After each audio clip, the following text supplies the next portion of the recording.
1, first goal of the season. What a time to get it. Yeah, I think it was on the right time. Luckily we got a point here. I think we deserved more the way we played. Maybe the second half, I felt like we were a little bit tired, especially in the beginning. We didn't really get the chance to get out of our half. And then obviously it's waiting until they have. The first goal, I think it's a little bit lucky. I blocked the ball, it goes in. It's a difficult situation. I'm a little bit upset about that. But in the end, I'm really proud of the team, how we fought back. And in the end, get a point in a quite a difficult stadium.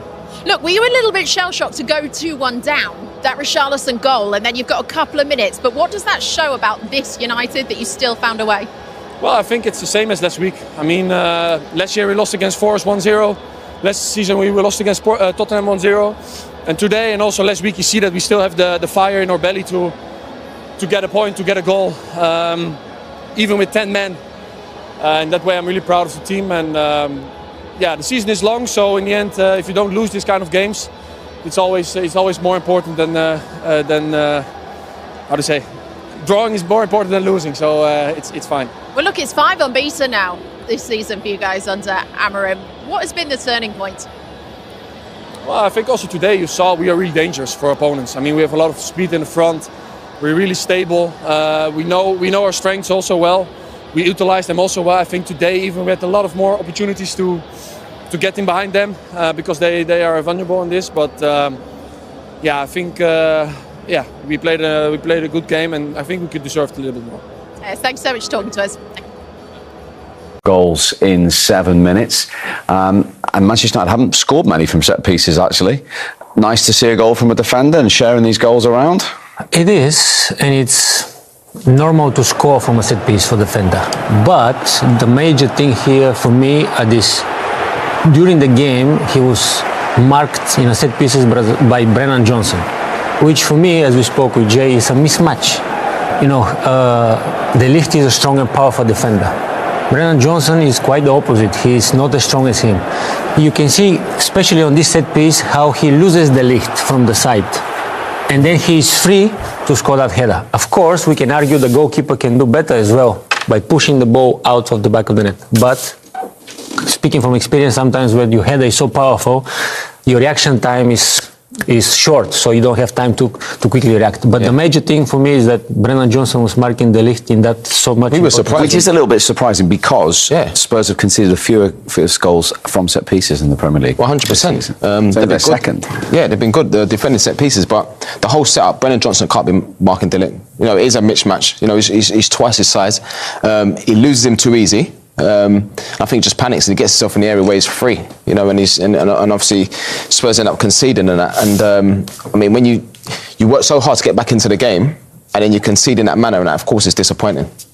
And the way they got back in, the game seemed to be drifting away from Tottenham at 1-0 down, and then bang from nowhere, 2 in 7 minutes.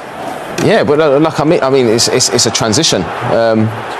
It's a transition. Odegaard does really well here, to be fair. It's just sort of drop of the hips, brilliant.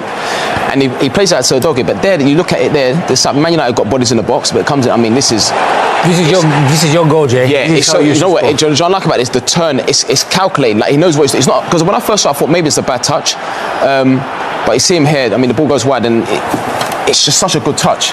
He means to do it, and you see here, but even so, I just feel like, I spoke before to Berber, I said about when I played against Ferdinand and Vidic, and if you got the better of the first man, the other man would always cover. And I just think when you look at it here, I've just felt like Luke Shaw maybe, because when the ball goes wide, you're defending the box. When the ball goes in the box, you're defending the goal. I just thought maybe he could have sort of covered and tried to block, but saying that, it's an amazing turn and finish. How clever was Richarlison then for 2-1? Oh man. Ugly goal, for sure. Ugly goal. But sometimes this type of goals are the most precious that you can score. And it was a typical centre-forward goal at the right moment, the right positioning, following the game, positioning your body in the proper way that you will be ready for the ball. And I don't think he even scored with a header. Probably a shoulder or something like this. But he was right there where he's supposed to be and following. So that was one centre-forward at one end. But I must ask you, at 1-1, Benjamin Šeško on as a substitute, and actually came off injured in this as well. How big a moment was this for him and for United? Because if this goes in, he makes his confidence sky high, doesn't he? Yeah, and we used to be strikers as well, and I want to be supportive, sympathizing with his situation. Yes, he needed to do better here, maybe take the ball more to the left foot, so this way eliminated the defender. We cannot take away from the tackle of Mickey van der Ven as well, great tackle, but maybe that lack of confidence, playing minutes, that affect a player, and then when you get injured out of it, then it shows that you are maybe not ready to step into the game at full speed. And I said that, I said before the game, at the top of the show, I said that for a centre forward, when you've rested, dropped, whatever it is, you're not in a team and you're disappointed, but make sure you're ready to come on, because you can change the game. You know, you get a moment, you get a chance where you can change the game. And I felt like that's his chance. I'm not saying it was an easy chance, because it was a great tackle, but at the same time, when you go through with like conviction and if you're scoring goals for fun and you're in the group, oh yeah, he probably And probably he's going to score. It's the first touch always makes the goal, and the first touch, if you take the ball off the line away from the defender, then you can go and finish. But when he watches it back, he'll be disappointed that because he didn't actually have a shot at goal. So yeah, and obviously he ends up getting injured. But that's why you have to be ready to come on and make an impact. So let's get the shoulder goal out of the way then. You describe it as ugly, but it was a huge goal for Tottenham at the time, and for Richarlison, as you saw his reaction. Some of the most important goals are the ugliest one. But again, the right moment at the right time. Look at him. He's following and waiting for the ball. Yes, you can speculate that the defender, whoever he is, I cannot see from here, is going out slower than he needs to look. But the position, Ugarte. It can happen. But the positioning of the body, I think that's even a shot from Odegaard. I don't think it's a cross, it's a shot. He's trying to shoot last minute of the game, put the ball there, whatever happens, but it ends up in the shoulder of Richarlison, who actually is pointing it out towards the goal. Yeah. Hoping that the ball is going to end up in the back of the goal, which happened. Yes, it's a proper scruffy number 9 goal, but you have to be there to make contact and get it in the goal, and then it looks like Tottenham are going to get 3 points. You know, started slow, but then eventually, you know, with the good changes, got back into the game. And is that the disappointment from Tottenham? Yeah, 100%. Having swayed it to go 2-1 up in front with a minute to go. I think so, 100%. I think you've got to then see, you know, you've got to see the game out. You know, it's not long enough. You've got to see the game out. Set piece, you have to make first contact. It doesn't matter where it goes, just make first contact, clear your lines. We said before about, you know, away from home they've been so good this season, but in at home the home form's not been the same. But I suppose the positive that you can take out of the game today is that obviously the way that they finished.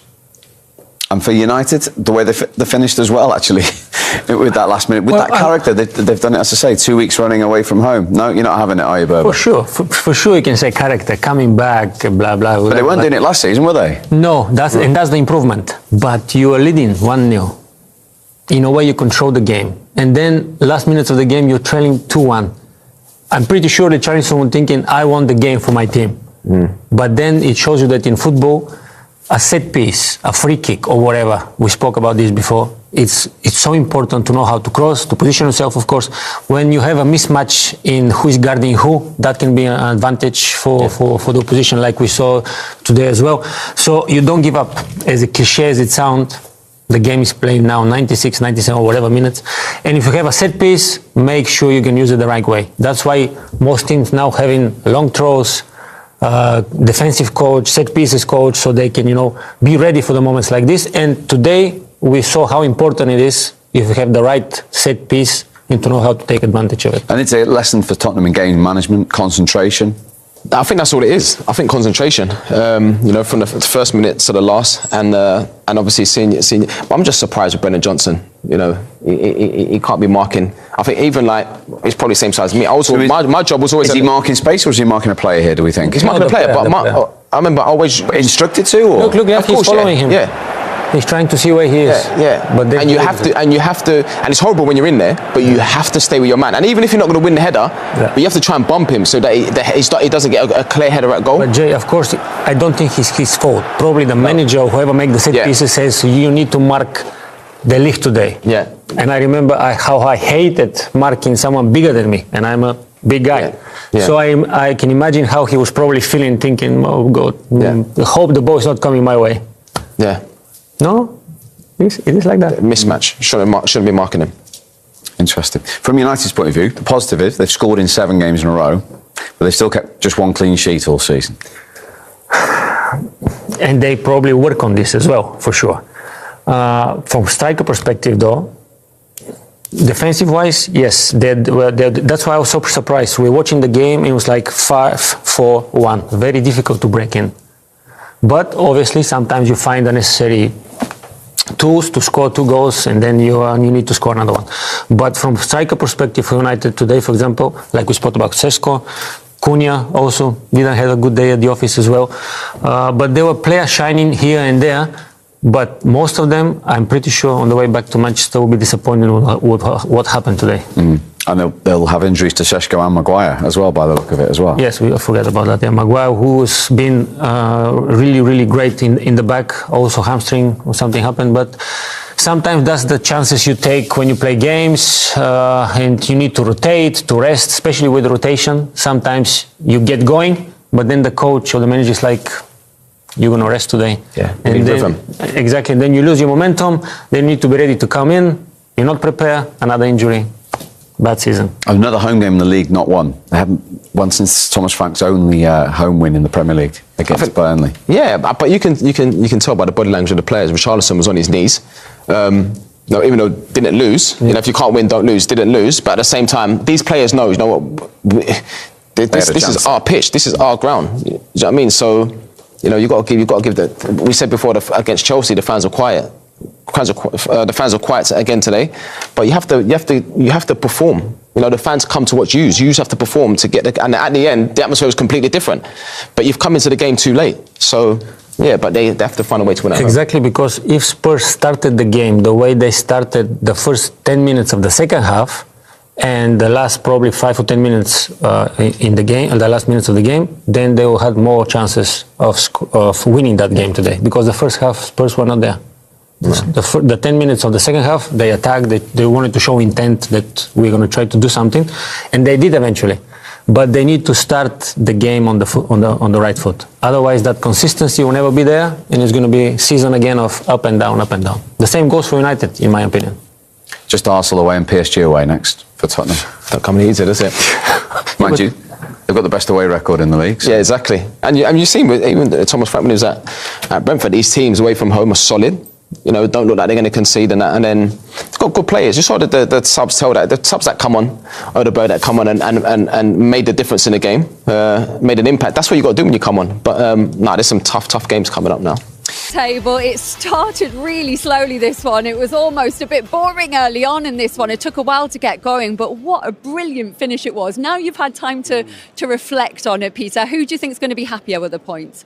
I think going into the international break, I think they both probably take the point. I think Manchester United, certainly in the position they were. I think Tottenham first half especially were disappointing.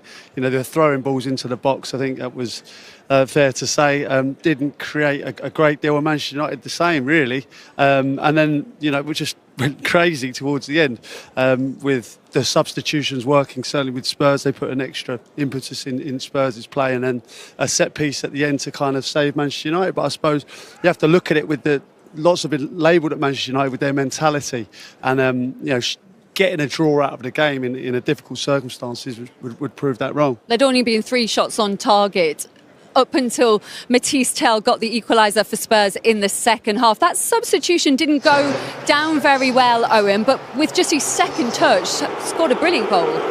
Yeah, whether it was about Xavi Simons or Tel, but the fans weren't happy. You know, they hadn't created much from that point, but actually, once he came on, and Odegaard, he's the one who receives the ball in the half turn there, and Udogie as well. That left side was completely transformed, and they created loads of opportunities.